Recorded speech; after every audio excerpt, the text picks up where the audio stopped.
how to delete all the Windows Update files on Windows 11. Now, in this video, if you're trying to delete um, the old updates that you did on your Windows 11, specifically for files, here's how you can do that. Now, access your file manager and then go into this PC and then choose on local disk C.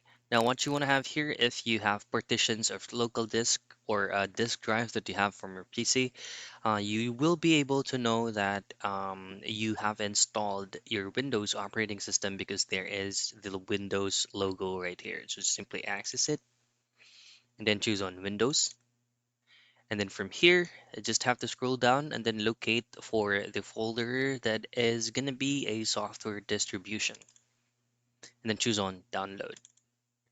Now, once you access this, this is going to be all the files that you downloaded, which is going to be the older ones from your Windows 11. So if you're wanting to delete them, you can select all of them, right click and choose on delete. And don't forget to empty out your recycle bin. And that's it. And that's how you delete all the Windows Update files for Windows 11.